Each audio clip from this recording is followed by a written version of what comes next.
Alright folks, welcome back into another case with the Microsoldering. Today's patient is MacBook Pro 14-inch, I believe A2779. It came in for data recovery with no power, but this case it's kind of different compared to others because the story behind of this unit is this. It was a broken screen. The owner take it to the local repair shop. They replaced the screen. After replacing the screen, unit was working, but the next day customer tried to turn it on the unit and the unit stopped working. After that, they take it back to the shop to check it to see what exactly happens, and then they couldn't figure out because there was no power. And then they tried to do repair, but the repair they couldn't get it done, and they bring it to me. Okay, let's take a look together and see what we can do with this unit. Okay, the unit came in this condition. What we will do as our routine checkup, always we have to test it, see if in reality it's turning on, yes or no, but because we cannot do it this time, the board is out, so we will try to do next steps whatever we have in our list. Okay, next step in our list, it's by trying to plug the unit and see what kind of power we are getting. Pay attention on power meter. Okay, and we don't have any power. Not good. Oh, wait a minute. Nothing. Let's check the next port. Okay, here we do have 5 volt and 0.174 milliamp. Okay, let's check the other port. Okay, they do have it like this. And this port, it does have almost same thing.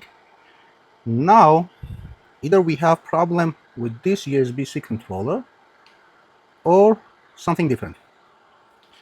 Okay, let me check one more thing.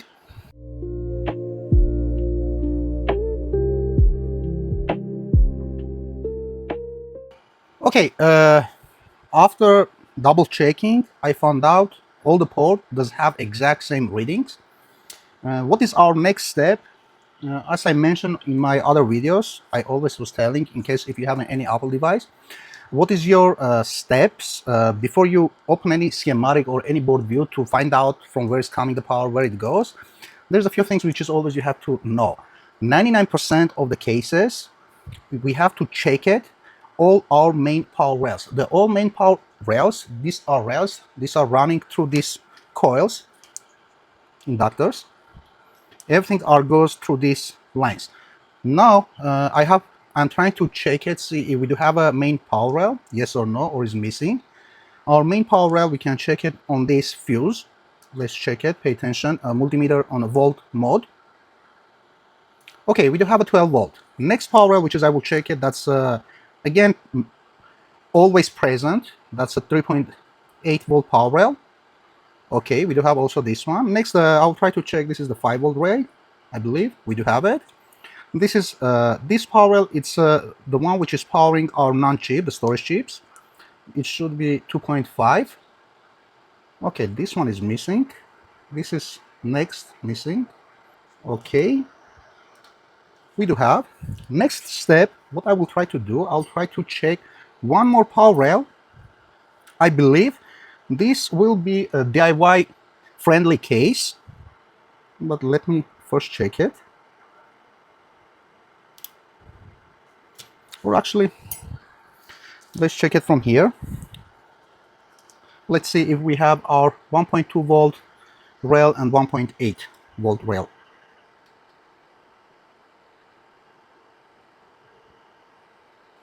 Okay, none of them are present. Fine.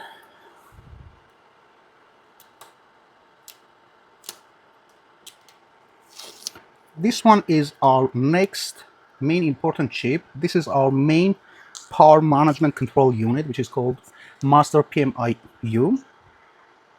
How does it work? The USB-C controller that communicates with the charging IC at the same time is communicating with the power management unit, master power management unit, and from there, if everything is okay, and from 5 volt, it will switch it to the 20 volt, and from there, it will start the boot sequence, and then when everything is fine, then the unit will start turning back on. Let me check it, see if we are getting some powers.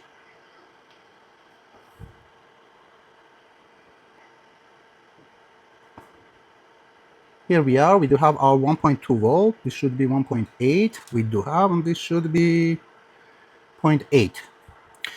From now, I will stop checking other component. What I will try to do, most likely this case, it's in DFU mode, which is mean it will be like DIY friendly case, so we will be able to fix it. Let me first put it back into chassis, the motherboard, and then we'll try to do revive. At the same time, also we will check it if this unit it's in DFU mode, yes or no.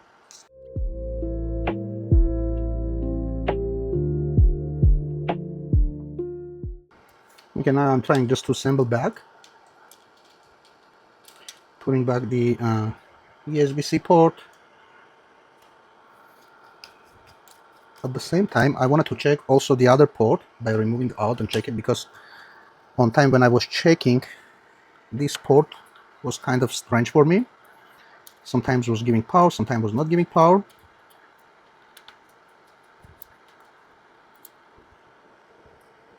Okay, the port is good.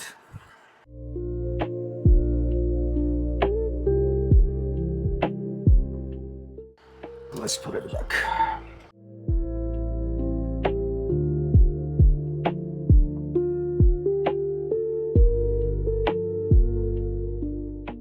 The board is in place.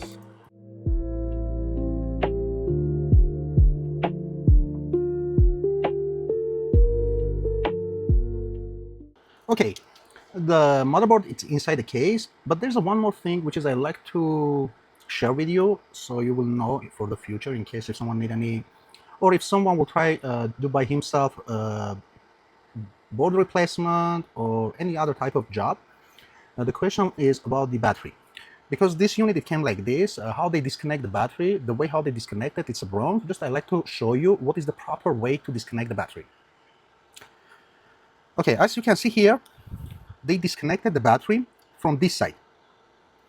What that mean? What they had done before they disconnecting the battery, this cable was connected like this. They have to remove the there's a plate, and after that, by removing the plate, they have to disconnect the connector, and then they will be able to reach into battery.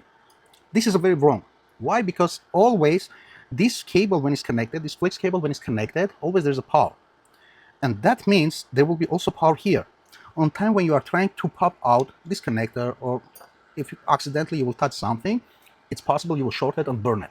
But what is the correct way to disconnect the battery? The correct way, once you have like this and the plate is there, next step we have to remove this cover and replace and removing this cable. Okay, this is the one, this is the correct way to disconnect the battery, because once you disconnect this one, now it doesn't matter. There's a screw here which is connected the motherboard with the battery. But once this cable is disconnected from here, from this side, this battery it's already disabled. That means you don't have to worry about it. Nothing. Only case it's a little bit danger once you disconnect this cable and the battery will be still enabled if your MacBook's battery is aftermarket battery. If it's an original OEM battery, that means by disconnecting flex cable, the data lines, and system detect cable, right away will disable the battery. That means it's more safe to disconnect any other component or remove it any other component. Okay, that's the thing which is I try to bring it in your attention.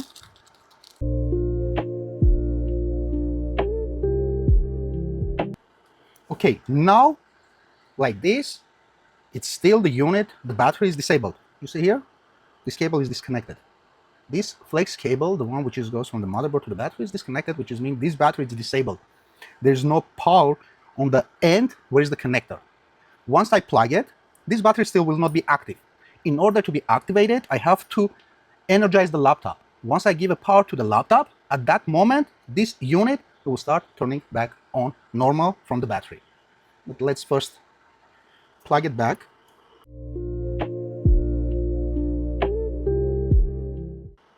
Okay, battery is back. Next step, what I will do, I will try one more time to check what kind of power we are getting. Before I will try to see if this unit is in the DFU mode, yes or no. Let's plug it. We do have 5 volt. Unplug it and plug it back. Now we do have a 20 volt. What does happen right now? One time I plug it, it activates the battery, unplug it and plug it back. At that moment, this unit starts getting 20 volt. 20 volt and close to 0 amp. Normally, we are getting this kind of case when there is a on main line short or something else, and there's a third option. This unit is in DFU mode. Let's check it again together. See if we have a power on our main PP bus. The main PP bus is the power 20 volt, which is will come to this unit, and from the charging IC, because right now we have a USB-C controller communicated with the charging IC, and from the charging IC is communicated with our power management unit, with the master power management unit, and from power management unit, it stopped there. It's not giving rest because we do have another issue. Most likely that's a firmware problem or whatever it is. It doesn't matter because this moment, this unit, it's in DFU mode. We will try to check it. I didn't confirm it yet. We'll check it together and see if in reality this unit is in DFU mode, yes or no. Okay, pay attention. In the corner, we do have a 12 volt.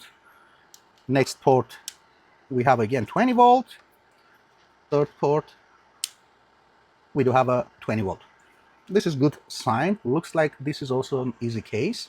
Easy from the side when you know exactly what's happening. But if you are like a DIYer, or if you are a person who don't have a lot of experience with this kind of unit, that will be a little bit hard for you. For me, it's kind of easy because I already spent a lot of times on it. Okay, let me switch the unit, and at the same time we'll plug it into our DFU device and see if this unit is in reality in DFU mode, yes or no. If it's in DFU mode, then we'll try, because this unit came in for data recovery. At the same time, they asked me if I can repair it. I will explain there what you have to do. Okay, let's plug it, our power. Next, let's plug it, our DFU device, and let's check it, see if this unit is in DFU. Here we are. This unit was in DFU mode. That was the reason was not powering on. Next step, what we will do. Here, never, ever, ever, if the data is important for customer, never, ever try to do restore of this unit. The only thing which is you can do, because if you try to do a restore, that means the customer will lose his data. There will not be, it's a permanent erasing of the data. Because the restore, what that means, you are bringing the unit in factory mode, in factory settings. That means you are changing also the encryption.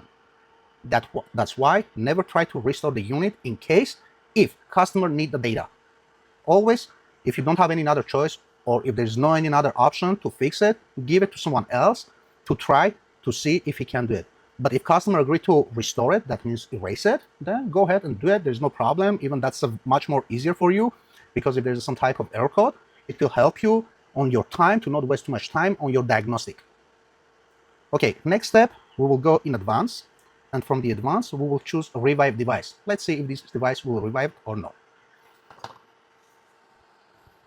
This will take a little bit of time. It will start downloading, and then it will start unzip, and then from the unzip, it will start doing the installation.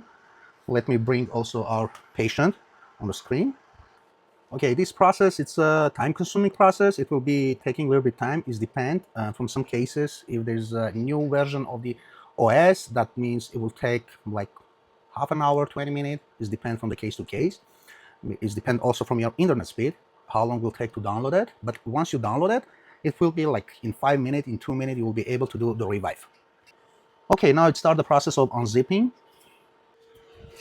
Okay, here we are. We have Apple logo. Let's wait for a little bit. There's the bar. Now we need to start filling this bar. If the bar will start filling, that means 99% this case will be okay.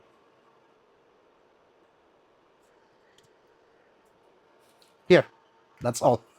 We was waiting to see this bar. That means it's doing the job. Okay, now it's in process of the reviving. Let's wait for a little bit more. Okay, now it's off. Okay, now I do have also trackpad click, up logo. Now it should be booting. Most likely we'll take it into recovery mode. Then we have to put the password, and from there, everything will be okay. Because usually when the unit is in DFU mode, then it will take it, it will lock the hard drive. You have to unlock it, activate it, and then you can use it. Here we are. As you can see, the unit is in recovery mode. That means everything is okay. In order to activate the unit, you have to Go here, choose the startup disk, choose the Macintosh HD encryption, unlock. After unlocking, the unit will be unlocked. Then you can restart the unit and then everything will be fine. Okay, let me restart. Again, after restarting, once I will not put the password, it will not be taking into user login page. Okay, now you hear also the chain. Okay, unable to verify startup disk. That's normal because, as I told you, the unit, the hard drive, it's locked. We have to unlock the hard drive. At the same time, we have to activate the unit in order to be able to use it. Okay, I will shut down and assemble back. Okay, this was another DIY friendly case. This patient survived. We have the data, customer will be happy. At the same time, patient also is happy. I hope you enjoy it. If you like this type of contents and you like to see more, don't forget to share, subscribe, and comment. I'll see you next time. Bye-bye.